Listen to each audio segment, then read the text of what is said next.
The built to scale system, what I'm going to run you through in the next 5 minutes, is actually just some living proof of what we do and why it scales. Now, why should you even listen to me? If you are an insurance agency, if you're in the insurance world, financial services also, and you're looking to own your acquisition in 2026 and really scale beyond the ceiling that comes with vendors, referrals, third party data, etc., then this is for you. So, first and foremost, what you're about to see. This down here, in just 6 weeks, we turned a dormant acquisition channel into a system that delivered 150 inbound leads at $8.11 cost per lead. All guaranteed exclusivity, by the way. It's impossible for us to resell, share data, or recycle leads. With $1,200 spent, you got 150 leads, 3.53 click-through rate, which is super, super good as well. That's plus 87.5% on his leads. You can see it here in the little green. His lead volume from his previous campaign with someone else, this one here generated 87.5% more leads than his previous. We got his cost per lead down 64% less than what he originally did, and his total spend all in all was 32.9% less in under 2 months. These leads, you do not rent them. You own them. They are 100% yours, your data. You do what you want. You can resell them if you want. And they just keep coming without your team lifting a finger. So this pipeline was built to solve one big fat thing: the chaos of relying on outbound referrals and vendors. Because to be honest, most firms aren't struggling with lead gen. They're struggling with systems and shit quality leads. Let's just chuck that in. You do not need more noise in the inbox. You do not need more leads. That is the problem I see most see. They think, okay, I'm spending XYZ with vendors. I'm converting this percentage. I need to get double the amount of deals. I need to get double the amount of leads from vendors. It's a shitty way to look at things. It does not work like that when you own your system. So you need something that runs with or without you. And here's how we build that. Intelligent acquisition number one. We do not run ads. We engineer systems that learn from real world behavior and optimize themselves week by week. I already slipped over my words there with real world. So it's fully custom, tailored to your region, your policies, your appetite, and your process. What we actually build: real-time testing of platforms, Google, Meta, LinkedIn, YouTube, TikTok, you name it. If it's digital, we do it. Custom copy and creative, built around your verticals. I dropped a video below somewhere, well, not below, somewhere on the channel about how we onboard in under 12 minutes with creators and copy pre-built to match your branding. It's next level stuff. Everything we do here is next level. Advanced form routing to weed out unqualified time wasters. That's how you do not need to just double your lead volume. You need to decrease the low quality leads and you need to increase the qualification process. For a lead to become a lead, you just make it harder so the real ones actually come true. Now, on platform lead scoring, again, I ran through a whole acquisition and retention system that we do and how we actually score leads based off their intent. So if you get 10 leads, you don't have to ring all 10. You can see right there in front of you, this one is high intent. They get a 70+% score, whatever it is, you know, you focus on them and you let the below 50s get nurtured automatically. Now, what we've done here with him, like I mentioned, 64.2% drop in CPL, consistent volume at lower cost, and an engine that compounds as it runs. When you want to move from a vendor scenario or a referral dependency and all of that jazz, when you want to move to your own system, you do not just pivot to one system and think that that's it. If you go from, the vendor scenario and you start running Facebook ads for yourself, that's step one. You want to get proof of concept of that. You want to find winners. You want to build a real campaign. But once that's proven, you need to layer in the next thing. You need to layer in YouTube, TikTok, LinkedIn, Google, all on top of each other. So over time, you have an ecosystem running for you. Because if one thing breaks, if you're running meta ads and that meta ad breaks, you have nothing going for you. That's why you need an ecosystem. You need everything working in unison in unison to each other. And that's how you really win. Because someone might see an ad on Facebook. I had a couple of people on calls with me who saw my ads, clicked through, got on the call, and I was asking them about their process. They said they were here. Then they went over to my LinkedIn, and I've only recently started doing YouTube, to be fair. But some people will come on the ad, they'll see it, they'll click out of it, they'll go somewhere else, they'll see you on YouTube, TikTok, wherever else they spend time on. And that's how you really nurture them. That's how you build trust and authority. And that is how you become the only option in your market. Now, the conversion infrastructure as well. The second a lead opts in, we move. Every action is automated, but it's personalized to feel like it's coming straight from your team. The amount of messages I get when people either book in a call or become a lead for me and my business, and they message back, and when I speak to them, they tell me about how good the actual follow-up process is and the nurture is. They say, oh, it just seems very human. Like, we have little wait times in between. We don't actually hit leads instantaneously for the most part, because what that does, who's sitting on their phone waiting for leads to drop in? No one. No one's sitting there waiting for a lead to become a lead. That just does not happen in the real world. So what we do, depending on the scenario, we sometimes hit them instantaneously, depending on the trigger points. But for the most part, we actually leave a 10-15 minute gap.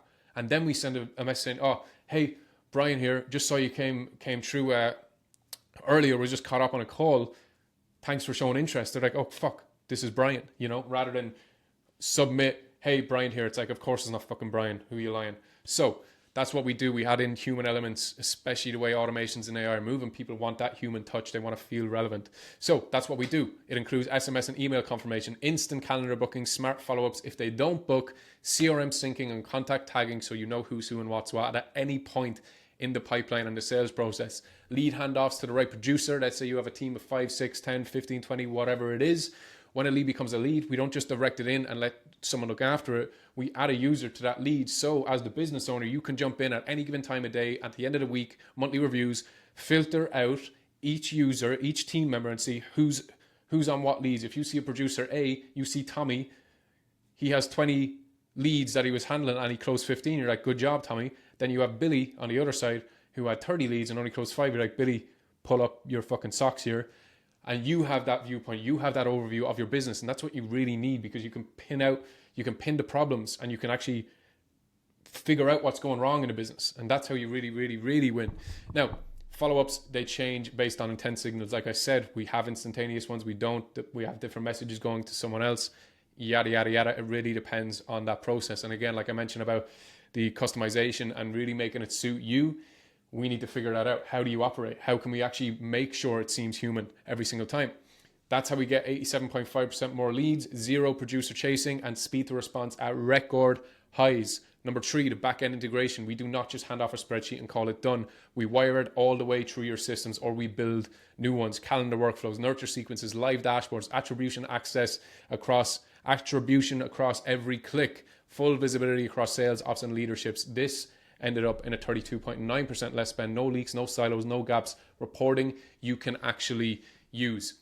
It's insane, the stuff that we do. It really, really is. The retention and renewal triggers, the whole thing. I can break it down in that other video on the acquisition and retention process that we do.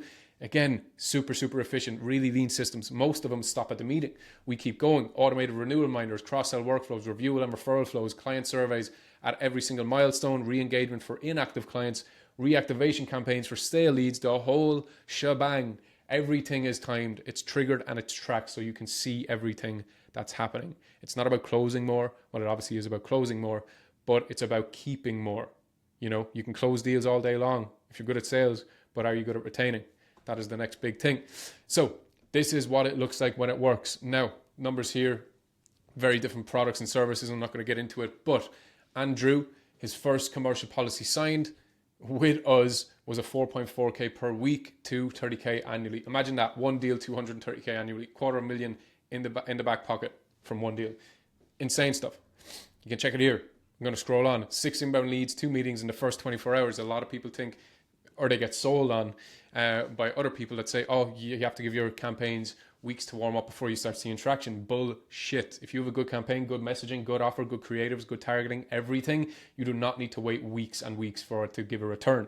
Now, your sales process might be long, so someone might come in today on the first day and your sales process might be a month. Granted, we don't control that. We can only control so much. We can take the horse to the water, but we can't get the horse to drink. So this here, you can zoom in, you can pause this, zoom in on this section if you want. Second lead in, third one 5 seconds later, both booked the same day. We launched October 15th. By October 16th, screenshots from my phone, we had somewhere here, it says 6 leads. He got 6 leads, and out of those, a couple didn't answer, 2 said wrong number or something, and 2 appointments. You're always going to get bad leads, no matter what. You always will, especially in the beginning, because you don't want to cause too much friction in the beginning of a fresh campaign, because you really want to see the lead quality coming in, and then you go up. You don't want to try make it, get the best of the best of the best in the very beginning. You want to have a bit of an easy entry for leads to come in, and then you see the quality, you're like, okay, I need to refine it here and start weeding out the bad. Over time it gets better and better, but even still, you'll still get the good ones along with the bad ones. Our job over time is just to get fewer and fewer bad ones and keep improving on the good ones. Now, next one here, 1.1 million revenue pipeline added, 0 vendor involvement, $21,990 a week closed, and it's still ramping up. Amazing stuff. 1.1 million, 7-figure one deal. What the fuck is that? Unheard of. It's nuts. Why does this work and why the old way doesn't? You already know what doesn't work. Paying vendors for recycled data. Everyone is always chasing true vendors. They're using it for, it's like Groundhog Day over a 3-month period. They use a vendor, 3 months later, they're looking for another one. They get a good month, second month's okay, third month shit, they get a new one. And it's just this constant cycle and cycle and cycle. And they never think to move away and own their data and own the systems. It's just, they don't think like that. Paying vendors for recycled data, relying on referrals that never scale, chasing cold leads with burned out producers, CRM full of maybes that never convert. And they just think it's a no, it's a maybe, let's just throw them in the bin. That's not how you do it. A lot of people need time and nurture to really convert. We never have a lead inactive unless they literally tell us to stop messaging, which does happen. Now, it is not a quick fix that we do. It's an infrastructure upgrade. We look at this long term. We build out a plan that's spaced over a 12-month period. We are not looking to be another vendor to you, or you viewing us like that for coming in for a month and seeing how it goes. We are not there for that. We are in it for the long run. We're building systems that last longer than us. They're elite systems. Now, let's just have a look at a message I got from a client when we were testing his AI before we launched. Brian looked at the test AI. It's fucking awesome. Well done. Really impressed. It is amazing. So here's what happens if you don't book a call. Nothing changes. You will stay busy. Everyone's busy, but they're busy at the wrong things. The chaos will stay the same. You'll keep putting the fixed pipeline on the next quarterly plan. You'll try out a vendor because you have fear of growing, and you do not bite the bullet and jump into your own. You just keep using vendors because it's safe, it's comfortable, and you just know what you get. You give them money, you get a list of leads. It's simple. It's a transactional thing. They do not care about you. You do not care about them. It's a bad relationship to have. It's like a toxic ex. Then you'll keep wondering why your growth feels stalled even when you're slammed. Or you book this. It's 15 minutes with somebody who understands your industry, your problems, and how to fix them. I know how to fix your problems. If that doesn't get you to say, oh shit, I should speak to this guy, I don't know what will. If we can help, we'll show you exactly how. If we can't, we'll give you the roadmap and plan that we see best fit for your business. No pitch, although I will if I think it's a good fit. Just be prepared, but it's no pressure. If it's a no, it's a no. That's absolutely fine. If it's a yes, happy days. But real results, real time, real data, real numbers. So yeah, if you're looking to change the game and get ahead, this is how. I'll drop the link below this video to book in a call, or go to the website, go to LinkedIn, send us a message, an email, or just book in a call.